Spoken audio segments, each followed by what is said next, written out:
افلا يتدبرون القرآن ام على قلوب اقفالها، تو کیا یہ لوگ قرآن میں غور نہیں کرتے یا دلوں پر قفل لگ رہے ہیں؟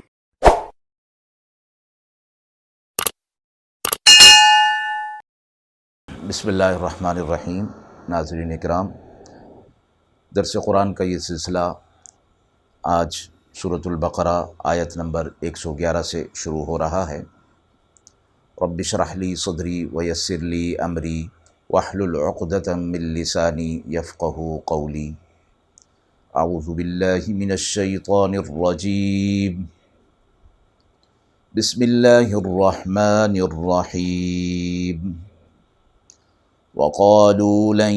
يدخل الجنة إلا من كان هودا أو نصارى تلك أمانيهم قل هاتوا برهانكم إن كنتم صادقين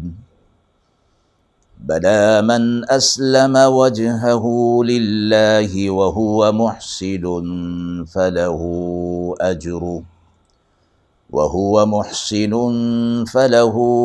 أجره عند ربه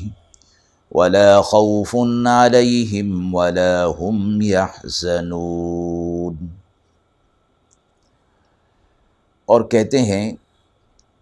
کہ جنت میں سوا یہود اور نصارہ کے کوئی اور داخل ہرگز نہیں ہوگا۔ یہ آرزوئیں انہوں نے اپنی طرف سے باندھ لی ہیں۔ آپ فرما دیجئے کہ اس پر کوئی دلیل لے آؤ اگر تم اپنے دعوے میں سچے ہو۔ ہاں، جس نے تابع کر لیا اپنے آپ کو اللہ کا اور وہ نیک کام کرنے والا بھی ہوا تو اس کا ثواب اور اجر اس کے رب کے پاس ہے، اور نہ وہ غمگین ہوں گے، نہ خوف ہوگا اور نہ وہ غمگین ہوں گے۔ آیت مبارکہ میں یہود و نصارہ کا جو آپس میں ایک دوسرے کے اوپر رد اور ایک دوسرے کے اوپر حسد، جو قرآن مجید کے اندر اکثر مقامات پر اس کا تذکرہ ہوا ہے کہ یہ دونوں قومیں اپنی اپنی جگہ پر اپنے آپ کو اللہ کا برگزیدہ اور چہیتا سمجھتی تھیں، اور یہ کہتی تھی کہ ہمیں اللہ عذاب دینے والا نہیں اور جنت ہمارے ہی لیے ہے۔ بالفرض والمحال اگر تھوڑے عرصے کے لیے ہمیں عذاب ملا بھی تو وہ وہی ہوگا کہ جب موسیٰ علیہ السلام کوہ طور پر تشریف لے گئے تھے اور ہم بچھڑے کی عبادت میں پوجا میں لگ گئے تھے، بس وہی دن ہوں گے، اس کے علاوہ ہمیں کوئی عذاب ملنے والا نہیں۔ جواب دے دیا گیا کہ یہ آرزوئیں انہوں نے اپنی طرف سے باندھ لی ہیں، اپنی طرف سے یہ عقیدہ گھڑ لیا ہے۔ اللہ نے تو ایسی کوئی بات کتاب کے اندر نازل نہیں فرمائی، ان کی اپنی کتاب کے اندر بھی، تورات اور انجیل کے اندر۔ تو دونوں قوموں کا جو رد تھا یہود و نصارہ کا اور آپس کا جو اختلاف تھا، اس کا جواب اس آیت مبارکہ کے اندر دے دیا گیا ہے۔ فرما دیا گیا کہ جنت میں داخلے کا جو اصل سبب ہے، یہ دونوں اس سے غافل ہو گئی ہیں اور ایک دوسرے کے اوپر بڑھوتی کر رہی ہیں اور ایک دوسرے کے اوپر سے حسد جو ہے وہ کر رہی ہیں۔ اصل چیز جنت میں داخل ہونے والے جو اعمال ہیں وہ مذہب پر رہتے ہوئے دو چیزیں اصل ہیں۔ ایک یہ کہ بندہ دل و جان کے ساتھ اپنے آپ کو اللہ کے سپرد کر دے، اس کی اطاعت اور فرما برداری اختیار کر لے، اور وہ چیزیں جن کو اللہ نے ضروری قرار دیا ہے اس کو بھلائے نہیں، فراموش نہ کرے۔ دوسری بات یہ کہ صرف جانے کے لیے، جنت میں جانے کے لیے اعمال ہی کافی نہیں ہیں کہ کوئی اپنے آپ کو اللہ کی فرما برداری کا پر تو لے آئے، ارادہ تو کر لے، مگر اطاعت اور فرما برداری اور عبادت کے طریقے اس کے اپنے ہوں، اللہ کی طرف سے وہ منتخب کیے ہوئے نہ ہوں، تو فرمایا یہ بھی جنت میں داخل نہیں ہو سکے گا۔ ہاں، وقت کے نبی کا جو طریقہ ہے اس کو اختیار کر لیا جائے اور اس کے مطابق اعمال صالحہ کیے جائیں تو پھر اللہ کی طرف سے اس بات کی ضمانت ہے کہ وہ جنت میں داخل ہوگا۔ اسی بات کو فرمایا گیا بلا من اسلم وجہہ للہ وہو محسن فلہ اجرہ عند ربہ۔ ہاں البتہ یہ بات ضرور ہے کہ جو کوئی بھی اپنے آپ کو اللہ کے سپرد کر دے اطاعت اور فرما برداری کے حوالے سے، اور پھر وہ نیک عمل کرے، وہو محسن، نیک عمل بھی کر رہا ہو، اور نیک عمل کی تعریف یہی ہے کہ اللہ نے اس کو نیک عمل فرمایا ہو اور اس کے حبیب صلی اللہ علیہ وسلم نے اس عمل کو کیا ہو، تو اس طریقے پر جب ہوگا تو فَلَهُ أَجْرُهُ عِنْدَ رَبِّهِ، تو اس کے رب کے پاس اس کا اجر ہے، ان اعمال کا اجر اللہ کے پاس ہے، یعنی نتیجے کے طور پر اللہ کے فضل کے طور پر وہ جنت میں داخل ہوگا۔ وَلَا خَوْفٌ عَلَيْهِمْ وَلَا هُمْ يَحْزَنُونَ، اور نہ انہیں کوئی خوف ہوگا اور نہ وہ غمگین ہوں گے۔ خوف کا تعلق مستقبل کے ساتھ ہے اور حزن اور غم کا تعلق گزشتہ کے ساتھ ہے، یعنی اہل جنت جب جنت میں داخل ہو جائیں گے تو نہ انہیں آئندہ کا کوئی خوف ہوگا اور نہ گزشتہ پر انہیں کوئی ملال ہوگا۔ وقالت اليهود ليست النصارى على شيء وقالت النصارى ليست اليهود على شيء وهم يتلون الكتاب كذلك قال الذين لا يعلمون مثل قولهم واللہ یحکم بینہم یوم القیامۃ فیما کانوا فیہ یختلفون۔ اور یہود کہتے ہیں کہ نصارہ کسی راہ پر نہیں، اور نصارہ کہتے ہیں کہ یہود کسی راہ پر نہیں، باوجود اس کے کہ وہ دونوں کتاب پڑھتے ہیں۔ اسی طرح کہا ان لوگوں نے جو نہیں علم رکھتے تھے، انہی کسی بات اللہ فیصلہ فرما دے گا قیامت کے دن جس بارے میں یہ جھگڑا کیا کرتے ہیں، اختلاف کرتے ہیں۔ اب اس آیت مبارکہ میں بھی یہود و نصارہ دونوں ایک دوسرے کے اوپر الزام تراشی اور باتیں بناتے تھے۔ جواب میں فرمایا گیا کہ حالانکہ دونوں اہل کتاب ہیں، کتاب پڑھ رہے ہیں، لیکن اس کے باوجود ایک دوسرے کے اوپر بات کر رہے ہیں، تو اس طرح کی جہالت والی اور لا علمی والی باتیں یہ جو کر رہے ہیں ان کو کرنا نہیں چاہیے تھا۔ البتہ جس بارے میں یہ اختلاف کر رہے ہیں اللہ رب العزت ان کے اختلاف کو دور فرما دیں گے، اور قیامت کے دن فیصلہ جو ہے وہ ہو جائے گا، اختلاف ان کا دور ہو جائے گا۔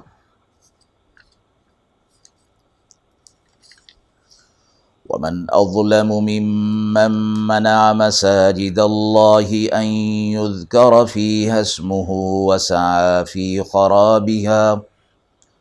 أُولَئِكَ مَا كَانَ لَهُمْ أَنْ يَدْخُلُوهَا إِلَّا خَائِفِينَ لَهُمْ فِي الدُّنْيَا خِزْيٌ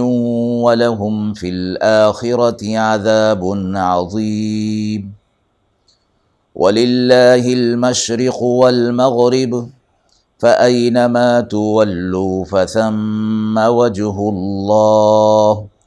إِنَّ اللَّهَ وَاسِعٌ عَلِيمٌ۔ اور اس سے بڑا ظالم کون ہوگا جو منع کرتا ہے اللہ کی مسجدوں میں کہ اللہ کا نام نہ لیا جائے، اور اس کو خراب کرنے کی کوشش، اجاڑنے کی کوشش کرتا ہے۔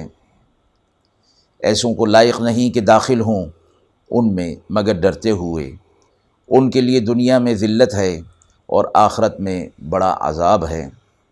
اور اللہ ہی کا ہے مشرق اور مغرب، سو جس طرف تم منہ کرو وہاں اللہ متوجہ ہے، اللہ بے شک وسعت والا، علم والا ہے۔ یہ آیت مبارکہ اس وقت نازل ہوئی جب قبلے کی تبدیلی کا حکم ہوا، تو جہاں یہود و نصارہ مسلمانوں پر اور اعتراضات کیا کرتے تھے، انہیں بھی ایک اعتراض کرنے کا موقع مل گیا، اور پھر صلح حدیبیہ کے موقع پر بھی آپ صلی اللہ علیہ وسلم صحابہ اکرام کو مسجد حرام میں داخلے سے منع کر دیا گیا۔ تو یہاں یہ فرمایا گیا کہ اس سے بڑھ کر ظالم کون ہے جو لوگوں کو اللہ کی مسجدوں سے روکے کہ وہاں اللہ کا ذکر کیا جائے اور مسجدوں کو خراب کرنے اجاڑنے کی کوشش کرے۔ فرمایا یہ بڑا ظلم ہے۔ مسجد اللہ کا گھر اور اللہ کے نام اور اللہ کے ذکر کو بلند کرنے کے لیے مسجد قائم کی جاتی ہے، بنائی جاتی ہے۔ تو فرمایا کہ اس میں اللہ کا ذکر ہوگا اور اللہ کی بڑائی بیان کی جائے گی۔ یہ اللہ کا گھر ہے۔ وَأَنَّ الْمَسَاجِدَ لِلَّهِ فَلَا تَدْعُوا مَعَ اللَّهِ أَحَدًا، مساجد اللہ کے لیے ہیں، وہاں اللہ کے علاوہ کسی کو نہ پکارا جائے۔ تو فرمایا کہ ویسا شخص کہ جو اللہ کے ذکر کو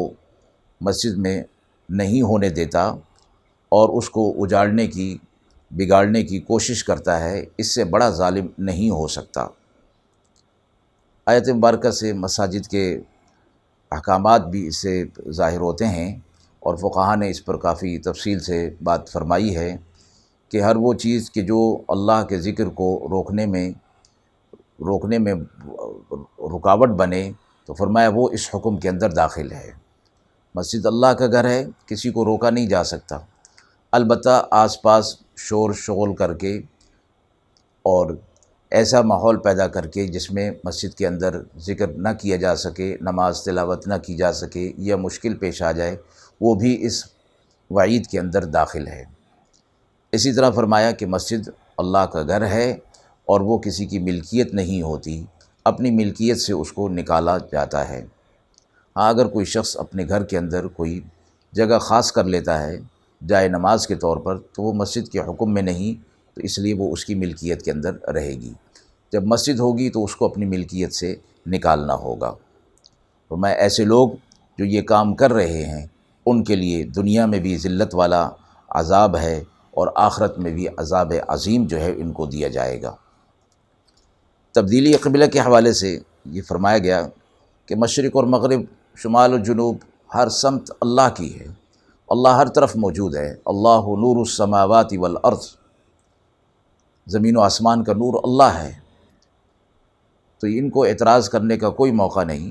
جس طرف بھی منہ کیا جائے، توجہ کی جائے تو اللہ کو پائیں گے۔ فَأَيْنَمَا تُوَلُّوا فَثَمَّ وَجْهُ اللَّهِ، جس طرف بھی تم منہ کرو گے اللہ کو پاؤ گے، تم اللہ کو متوجہ پاؤ گے تم اپنی طرف۔ تو یہاں فرمایا گیا کہ قبلہ کعبہ دراصل یکسوئی کے لیے ہے، ایک سمت متعین ہو گئی کہ جس کی طرف منہ کر کے نماز پڑھی جائے، ذکر کیا جائے۔ تو اس کا اعتراض کفار کا، یہود و نصارہ کا کہ مسلمانوں نے قبلہ جو ہے وہ تبدیل کر لیا، تو اس کا جواب دے دیا گیا کہ ایسی کوئی بات نہیں، اللہ ہر طرف موجود ہے، مشرق و مغرب، شمال و جنوب سب اللہ کا ہے۔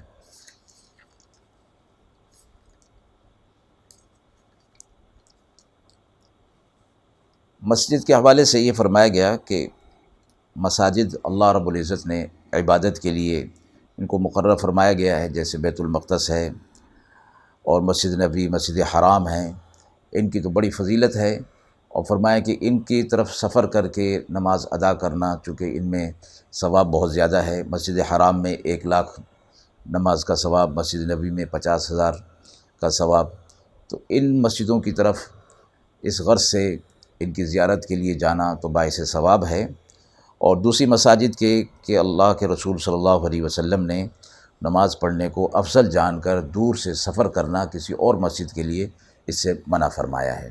سوا ان 3 مساجد کے کہ ان کی طرف جایا جا سکتا ہے۔ دوسرا مسئلہ بھی اس آیت مبارکہ سے یہ معلوم ہو گیا کہ مسجد میں ذکر اور نماز کی روکنے کی جتنی بھی صورتیں ہوں گی وہ سب اس وعید کے اندر داخل ہوں گی اور ناجائز اور حرام ہوں گی۔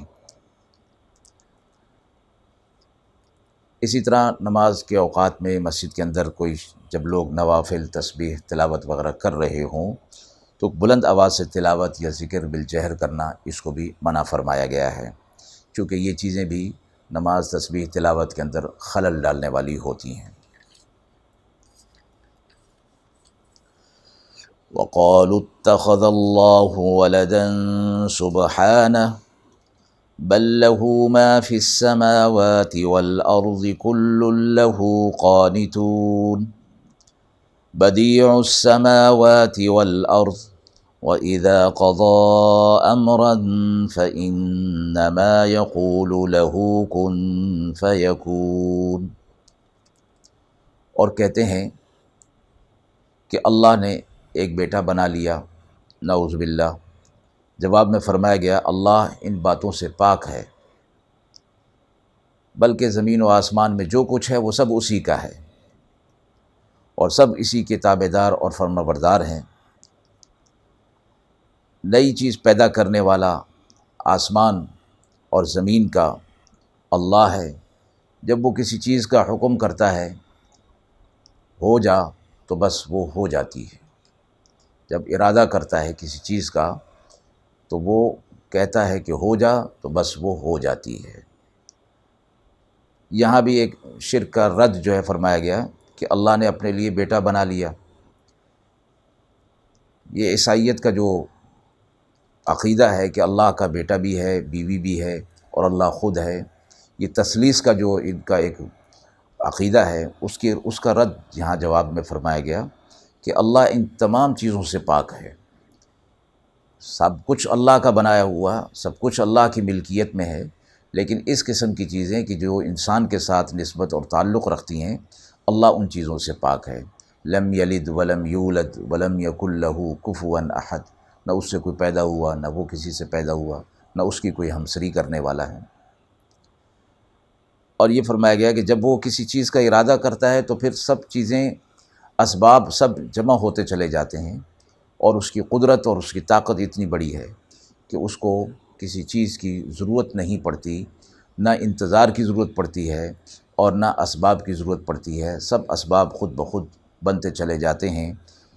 علماء نے فرمایا ہے کہ اس سے کم میں چونکہ اس کو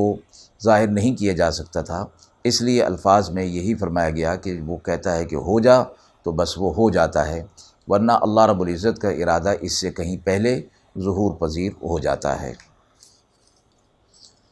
وقال الذين لا يعلمون لولا يكلمنا الله أو تأتينا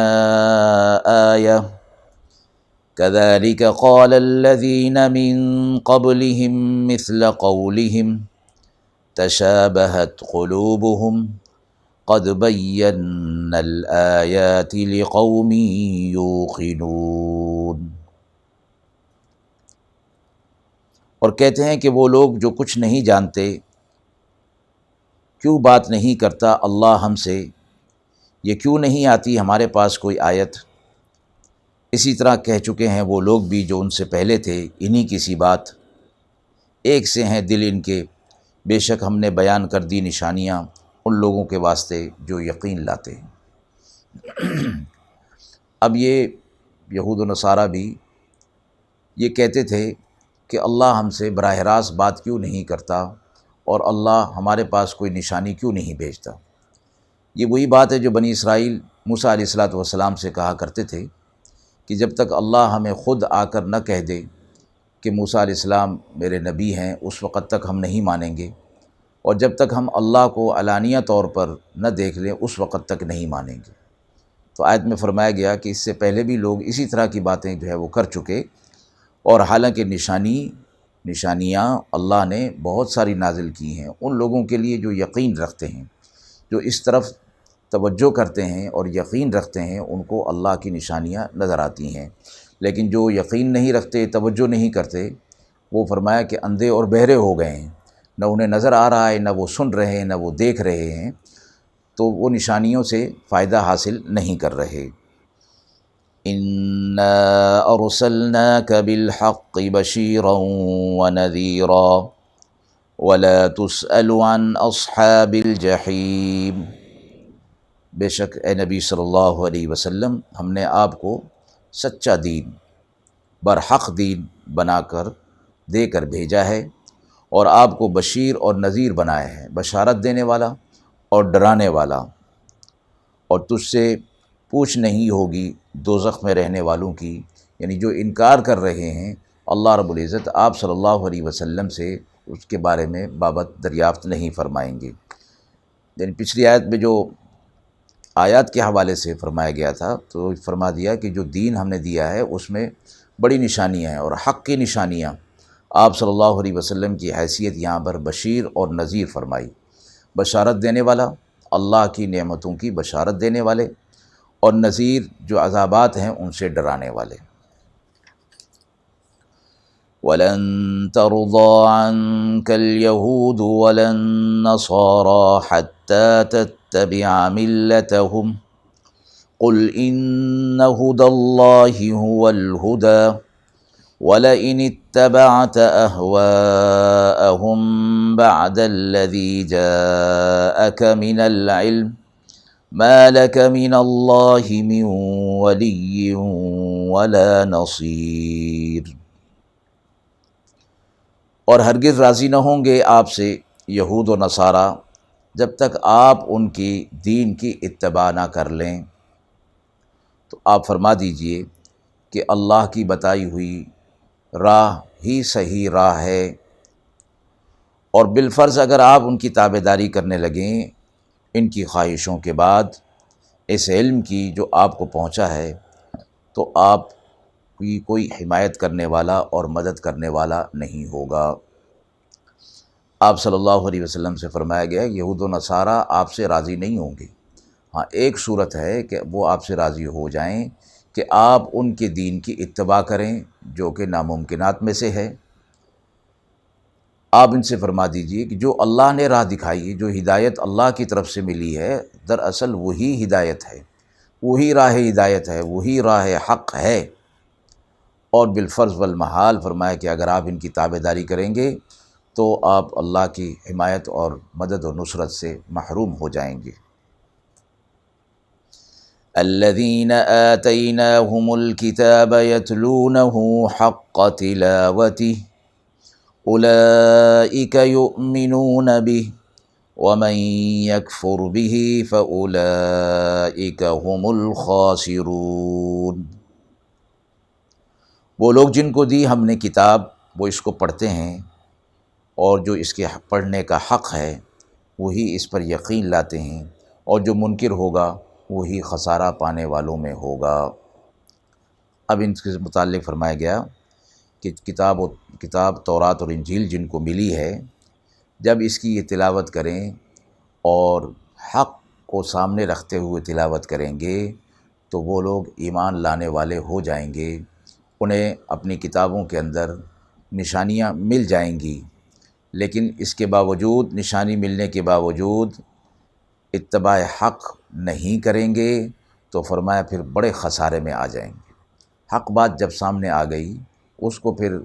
قبول نہیں کیا تو اس سے بڑا خسارہ اور کیا ہو سکتا ہے۔ یہی بات فرمائی گئی کہ اگر تلاوت کا حق ادا کریں جس طرح کے اس میں کتاب کے اندر موجود ہے تو پھر یہ لوگ ایمان لے آئیں گے، کیونکہ نشانیاں ان کی موجود ہیں، اور بالفرض محال اگر اس طرح نہیں کرتے ہیں تو پھر یہ بڑے خسارے کے اندر شامل ہیں۔ یا بنی اسرائیل اذکروا نعمتی التی انعمت علیکم وانی فضلتکم علی العالمین واتقوا یوما لا تجزی نفس عن نفس شیئا ولا يقبل منها عدل ولا تنفعها شفاعة ولا هم ينصرون۔ اے بنی اسرائیل یاد کرو ہمارے احسانات کو جو ہم نے تم پر کیے، اور اس بات کو بھی یاد کرو کہ ہم نے تم کو فضیلت عطا کی عالمین پر، اور اس دن سے ڈرو جس دن نہ کام آئے گا کوئی شخص کسی کی طرف، اور ذرا بھی قبول نہ کیا جائے گا اس کی طرف سے بدلہ، اور نہ کام آئے گی اس کو کوئی سفارش، اور نہ اس کو کوئی مدد پہنچے گی۔ سورۃ البقرہ کے ابتدائی 5ویں اور 6 رکوع میں بنی اسرائیل کی فضیلت کا تذکرہ جو وہاں ہوا تھا، یہ 2 آیات مبارکہ اس پر دوبارہ انہی چیزوں کو، اسی فضیلت کو یاد دلاتے ہوئے آخرت کی یاد دہانی کرائی گئی ہے۔ 5ویں اور 6 رکوع میں جو فضیلت بیان کی گئی تھی بنی اسرائیل کے لیے، وہاں تفصیل میں یہ بات گزر چکی ہے۔ یہاں یہ فرمایا گیا کہ وہ اسی بات کو یاد کرو، میں نے تمہیں عالمین پر فضیلت دی، اور یہ فضیلت توحید کی علم برداری کی وجہ سے تھی کہ جس زمانے میں ساری دنیا شرک اور بت پرستی کے اندر مبتلا تھی، بنی اسرائیل کو اللہ رب العزت نے توحید کی دولت عطا فرمائی تھی، اور اسی وجہ سے دوسری قوموں پر ان کو فضیلت عطا فرمائی گئی۔ آگے فرما دیا گیا کہ قیامت کے دن سے ڈرو، وہ دن آنے والا ہے، اور تمہاری بنی اسرائیل، تمہاری جو ہٹ دھرمیاں تھیں، وہ بھی پچھلی آیات کے اندر 5ویں 6 رکوع سے لے کر یہاں تک ساری باتیں بیان کی جا چکی کہ کس طرح ہٹ دھرمی جو ہے وہ تم کرتے رہے۔ اب آخرت کی طرف دھیان رکھو، اور یہ آخرت کا عقیدہ کوئی نیا نہیں، تمہاری اپنی کتابوں کے اندر بھی موجود ہے۔ اس دن سے ڈرو جس دن کوئی شخص ایک دوسرے کے کام نہیں آئے گا، اور کوئی بدلہ کسی سے قبول نہیں کیا جائے گا، نہ کسی کی سفارش کسی قبول ہوگی، نہ کسی کی مدد کی جائے گی۔ توحید، ایمان، توحید اور عمل صالح، یہ چیز کام آنے والی ہے، اور آخرت میں کوئی اور نسبت کام آنے والی نہیں۔ ہاں، دین کی نسبت، شریعت کی جو نسبت ہے وہ کام آ سکتی ہے۔ وَإِذِ ابْتَلَىٰ إِبْرَاهِيمَ رَبُّهُ بِكَلِمَاتٍ فَأَتَمَّهُنَّ قَالَ إِنِّي جَاعِلُكَ لِلنَّاسِ إِمَامًا قَالَ وَمِن ذُرِّيَّتِي قَالَ لَا يَنَالُ عَهْدِ الظَّالِمِينَ۔ اور جب آزمایا ابراہیم علیہ السلام کو ان کے رب نے کئی باتوں میں، جن پہ وہ پورے اترے، فرمایا اللہ رب العزت نے کہ میں آپ کو لوگوں کا پیشوا اور امام بنا رہا ہوں۔ ابراہیم علیہ السلام نے فرمایا کہ میری اولاد میں سے بھی، اللہ نے فرمایا نہیں پہنچے گا میرا قرار ظالموں کو۔ ابراہیم علیہ السلام اللہ کے برگزیدہ بندے، یہود و نصارہ میں بھی ان کی برگزیدگی مسلم تھی، تسلیم کرتے تھے، اور اپنے آپ کو ان کے ساتھ نسبت دیا کرتے تھے کہ ہم دین حنیف، دین ابراہیمی پر ہیں۔ ابراہیم علیہ السلام کے دوسرے صاحبزادے سے بنی اسرائیل کی نسل جو چلی، تو یہاں اللہ رب العزت نے ابراہیم علیہ السلام کا تذکرہ فرمایا، اور یہ پہلی مرتبہ حضرت ابراہیم علیہ السلام کا یہ نام گرامی سورہ بقرہ میں پارہ نمبر 1 کے اندر یہ آیا ہے۔ تو فرمایا کہ ابراہیم علیہ السلام کی آزمائش اور امتحان ان کے رب نے لیا چند چیزوں میں، اور وہ ابراہیم علیہ السلام اس میں پورے اترے۔ اس امتحان میں اللہ رب العزت کی طرف سے جو امتحان ان کے لیے تھا اس میں وہ پورے اترے۔ تو دراصل امتحان اللہ رب العزت ان کی کسی قابلیت کو جانچنے کے لیے یا ان کے کسی علم کو جانچنے کے لیے نہیں تھا، بلکہ اللہ کی طرف سے ان کے درجات کی بلندی کا یہ ایک طریقہ تھا جو اللہ رب العزت نے اختیار فرمایا۔ تو اس میں ان کلمات میں وہ پورے اترے، تو اللہ نے فرمایا انی جاعلک للناس اماما، کہ میں آپ کو لوگوں کا پیشوا اور امام بنا رہا ہوں، رہنما بنا رہا ہوں۔ فوراً ہی ابراہیم علیہ السلام نے اپنے لیے تو یہ دعا تھی ہی، فضیلت تھی، اپنی اولاد کے لیے بھی مانگی۔ قال ومن ذریتی قال لا ینال عہد الظالمین، فرمایا آپ کی ذریت میں جو ایمان والے ہوں گے، عمل صالح والے ہوں گے، ان تک ہمارا یہ فضل جو ہے وہ پہنچے گا، البتہ جو ظالم ہوں گے ان کے ساتھ ہمارا کوئی وعدہ نہیں، ان تک ہمارا یہ اقرار نہیں پہنچے گا۔ وآخر دعوانا ان الحمد للہ رب العالمین۔